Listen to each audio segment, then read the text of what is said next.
Good afternoon students, कैसे हैं आप लोग। आशा अच्छे होंगे, आप लोगों की पढ़ाई अच्छी चल रही होगी। आप सब लोगों का एक बार फिर से आपके अपने ऑनलाइन प्लेटफॉर्म प्रयाग एकेडमी में बहुत बहुत स्वागत है। स्टूडेंट्स, हम लोग टेस्ट सीरीज कर रहे हैं हिंदी की। तो चलिए, 20 प्रश्नों की श्रृंखला है और आप लोगों का समय न लेते हुए इसे समाप्त करते हैं जल्दी से जल्दी। 5 सेकंड आप लोगों के लिए मिलेगा और आप लोग क्या कीजिए, 5 सेकंड में फिर यानी अपना उत्तर दीजिए। फिर हम आपको बताएंगे, तो निर्धारित कीजिए कि आपके कितने प्रश्न सही हुए, कितने गलत हुए, क्या आपको अभी ज़रूरत है कि आप कितना भी सुधार करेंगे। ओके। तो निरर्थक शब्द में कौन सा उपसर्ग प्रयोग हुआ है? निर और निहि, निर और इनमें से कोई नहीं, तो निरर्थक है। ठीक है, निर और अर्थक, तो यहाँ पर कौन सा प्रयोग होगा? ये वाला प्रयोग होगा। ठीक है, ना कि ये निर नहीं है। ये निर में अर्थक होता तो निरार्थक हो जाता फिर। ठीक है, निरार्थक हो जाता ये वाला निर, यानी कि। और ये कौन सा संस्कृत का उपसर्ग है। ठीक है, चलिए अगला प्रश्न है, महात्मा ने भारत को आजाद कराया, कौन सी संज्ञा होगी? इसमें वाक्य में कौन सी संज्ञा है? ठीक है, जातिवाचक, भाववाचक, व्यक्तिवाचक या इनमें से कोई नहीं। ठीक है, तो इनमें से कौन सी संज्ञा है? इसमें संज्ञा है व्यक्तिवाचक। महात्मा गांधी व्यक्तिवाचक संज्ञा है, जातिवाचक नहीं है। ठीक है, तो महात्मा जो है ना, गांधी जी को कहा जाता है, उनका उपनाम है, तो व्यक्तिवाचक संज्ञा है। तीसरा है, जुर्माना किस भाषा का शब्द है? तो जुर्माना किस भाषा का शब्द है, इसका उत्तर बताना है। अरबी का है, फारसी, उर्दू, तुर्की, किसका है? ठीक है, तो ये किसका है? अरबी भाषा का शब्द है जुर्माना। ओके, चलिए अगला प्रश्न है, निम्नलिखित में से एक विशेषण शब्द, ठीक है, कौन सा है? तो विशेषण शब्द बताना है। वृद्ध, ठीक है, वृद्धदत्ता, जंगलीपन, मजदूर और बंधु। ठीक है, तो इसमें जो है आपका कौन सा है, यानी विशेषण शब्द कौन सा है? तो विशेषण शब्द का मतलब क्या हुआ? जिस, यानी कि जिनमें किनमें से एक क्या है, विशेषण शब्द है। ठीक है, इसमें जो है जिसके साथ संज्ञा लग जाए, ध्यान दीजिएगा, जिसके बाद में संज्ञा लग जाए वही क्या है, विशेषण है। नहीं लगेगा तो क्या हो जाएगा, विशेषण नहीं होगा। तो यहाँ पर क्या है, मजदूर व्यक्ति। आप लोग सोचते हैं ना कि मजदूर क्या है, वो संज्ञा है, मजदूर संज्ञा नहीं है, विशेषण है। मजदूर व्यक्ति, मजदूर आदमी। ठीक है, तो मजदूर क्या है, ये विशेषण है। ठीक है, तो मेरा ट्रिक समझ लीजिए, जिसके बाद संज्ञा लग जाए विशेषण है, और जिसके पहले विशेषण लग जाए वो संज्ञा है। ओके, चलिए अगला प्रश्न है,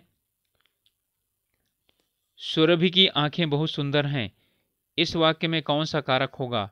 अपादान, संबंध कारक, अधिकरण कारक या उपलब्ध सभी सही हैं? तो एक ही होगा ना। यहाँ पर कौन है, की आंखें, तो सुरभि और की आंखें, तो कौन सा होगा, संबंध कारक होगा।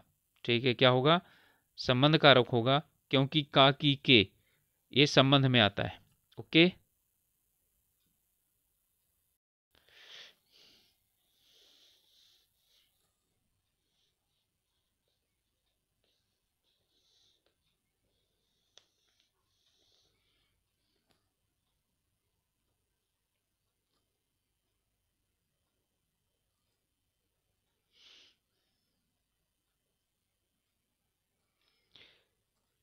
अगला प्रश्न है, अराजक तत्वों ने सैकड़ों दुकानें जला दी, इसमें से वाक्य कौन सा होगा?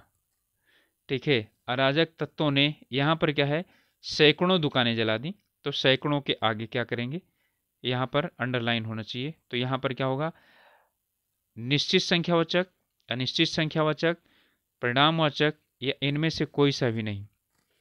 ठीक है, तो इसमें है सैकड़ों दुकानें जला दी, तो 100 दुकानें नहीं, सैकड़ों दुकानें। ठीक है, तो सैकड़ों दुकानें क्या होगा, अनिश्चित संख्यावाचक होगा। ओके, अगला प्रश्न है, योग्य शब्द की सही उत्तमावस्था क्या होगी? उत्तमावस्था की बात कर रहा है, योग्यतर, यानी कि तर तो होगा नहीं, क्योंकि उत्तमा की बात कर रहा है। तो उत्तरम यानी उत्तमा जो है ना, तो तम आता है, तो ये तो नहीं होगा। योग्यता या सभी सही हैं, तो सभी तो सही होगा नहीं। अब योग्यतम में और योग्यता में निकालिए, तो योग्य का क्या होगा, योग्यतम होगा। मैं यानी कि 3 अवस्थाएं होती विशेषण की। पहली क्या होती है, ठीक है, यानी कि मूलावस्था, दूसरा उत्तरावस्था, तीसरा उत्तमावस्था। तो उत्तरा में तर लगता है, उत्तमा में तम लगता है। ओके, तो जहां पर ये आ जाए तो ये इसी से आधारित करके निकाल सकते हैं। अगला है, निम्नलिखित में से कौन सा वचन की दृष्टि से शुद्ध नहीं है। वचन की दृष्टि से शुद्ध नहीं है।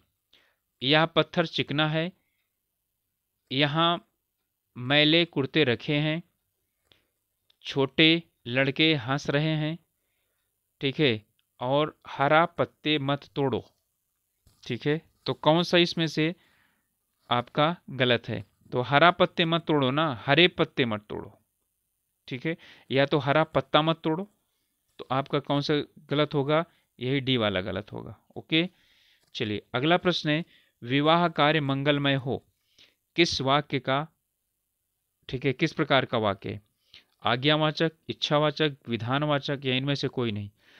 तो ये क्या किया गया इसमें, ठीक है, मंगलमय हो कामना की गई है ना, ठीक है, तो कौन सा है ये, इच्छावाचक है।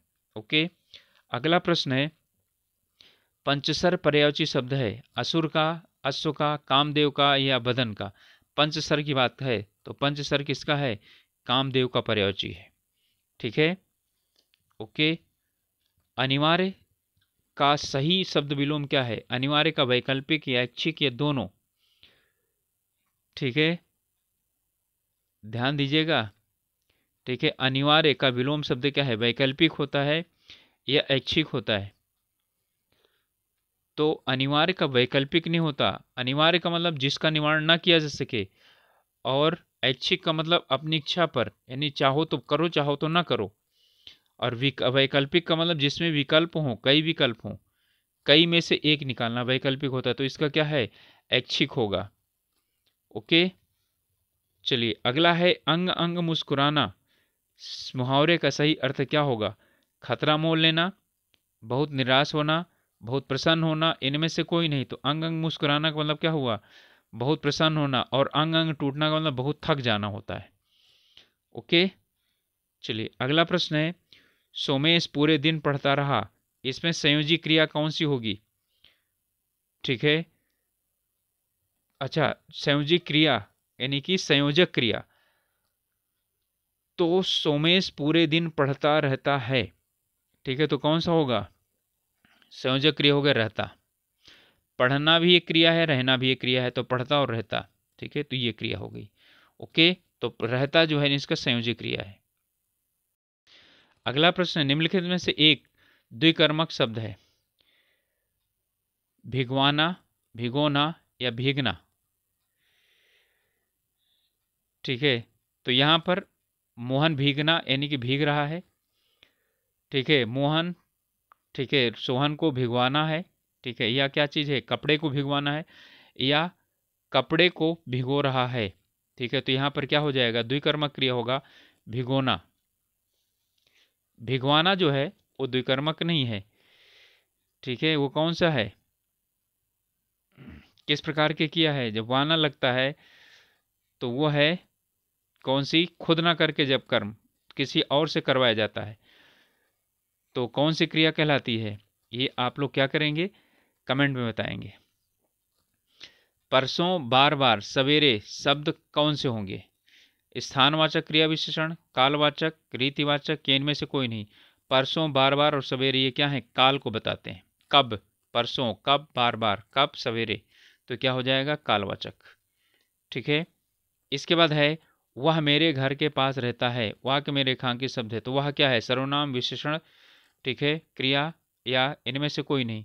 तो वह व्यक्ति मेरे पास रहता है, ध्यान दीजिएगा, सर्वनाम नहीं, सर्वनाम विशेषण है, यह है, वह व्यक्ति मेरे घर के पास रहता है। ठीक है, तो व्यक्ति और वह ये दोनों एक साथ आए हैं, तो वह क्या हो जाएगा, यहाँ पर विशेषण होगा। ठीक है, और वो है सार्वनामिक विशेषण। ठीक है, चलिए अगला प्रश्न है, ग्राम कहानी के लेखक कौन है। निराला, जयशंकर प्रसाद, सुमित्रा नंदन पंत या रामधारी सिंह दिनकर। तो ग्राम कहानी किनकी है, तो ग्राम कहानी है जयशंकर प्रसाद की। काव्य में डिंगल तथा पिंगल शैली प्रचलित थी। आदिकाल, भक्तिकाल, आधुनिक काल, छायावाद। ठीक है, तो कब थी? आदिकाल में। और ये डिंगल और पिंगल शैली राजस्थान में थी। ठीक है, पिंगल से ही हमारी खड़ी बोली निकली है। पिंगल और ब्रज मिलकर के खड़ी बोली निर्मित हुए हैं। डिंगल जो है वो क्लिष्ट भाषा थी। ठीक है, और वो यानी कि बहुत ही क्लिष्ट होने के कारण कम प्रचलित रही है। ठीक है, ये जो यानी डिंगल भाषा रही है, ये यानी कि जितने भी राजाओं से संबंधित जो रचनाएं की गई हैं उसमें है। और यहाँ पर जो पिंगल शैली है, पिंगल शैली में जो सामाजिक रचनाएं की गई हैं वो पिंगल शैली में की गई हैं।